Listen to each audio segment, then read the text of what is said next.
family here from the Viper Pit. Today I've got a wicked combo for you for your quadriceps to blow up those thighs. Exercise science research has shown us that working a muscle in both the shortened position and the lengthened position have benefits. So in the shortened position, you get greater intermuscular innervation. So basically your brain signals the muscle tissue to contract better, but you're weakest in this position.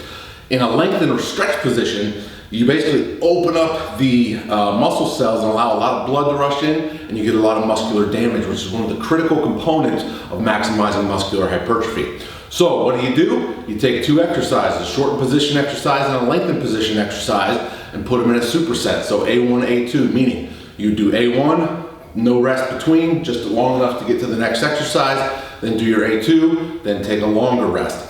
Now I've played around both ways, doing the lengthened first or the shortened first, and I found personally I like it better doing the stretch position exercise first, because you get a good opening up, get a lot of blood flow, and then when you go to the contracted position, you feel like you're just forcing a ton of blood into the muscle. Cellular swelling is important for hypertrophy. Again, this isn't so much talking about athletic performance at this point, just building big wheels so you can wear your short chubby shorts, right?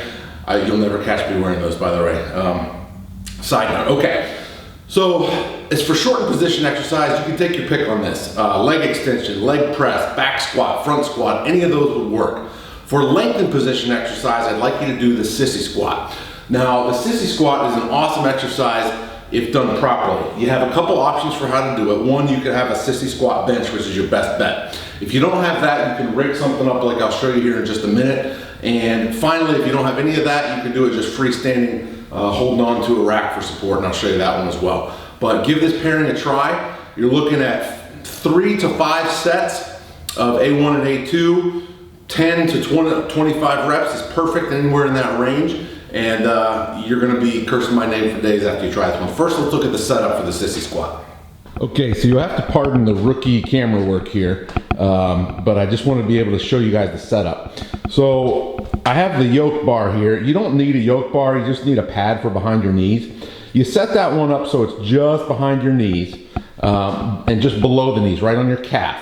And then the other one you set up in front that you can hook your feet under to make sure that you don't slide forward with your feet. What I also like to do is make sure, so as I climb in, I'll get an AirX pad in front here. So I'll show you a real live view here. So sorry, this is rookie camera work here. Okay. So as I hop in the saddle, get all set, and then put the pad here in front of my shins against the bar.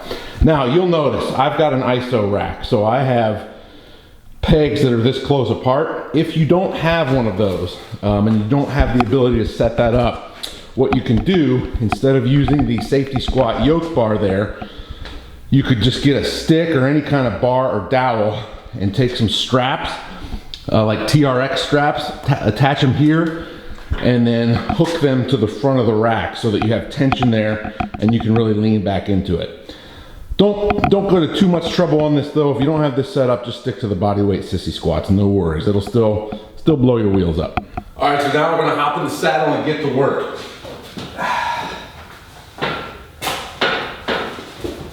Put the pad in front. Now it's critical here that you lean back as you do the exercise. At first you may feel like you're gonna fall, but just trust yourself and trust your setup. Maybe test it with someone you don't like first. Just gonna lean back and sit all the way down and then drive up. Now you wanna try to keep leaning back at the top to really put a stretch on those hip flexors and quads. As you fatigue, you may see your hips sinking back, and that's a sign that you're trying to cheat the movement. So stay up tall, leaning back the whole range of motion. I'll do another one just so you can see. You wanna sit down as deep as you can and extend, squeezing the quads hard. Now, if you do not have a reasonable place to do this setup, you can simply do it freestanding, holding on to something. You're gonna go all the way up on the balls of your feet. You're gonna shoot the knees forward, keeping a straight line from knee to hip, and then go down. See, I didn't keep my straight line in. Straight line from knee to hip, as best you can, and then back up. That is your sissy squat.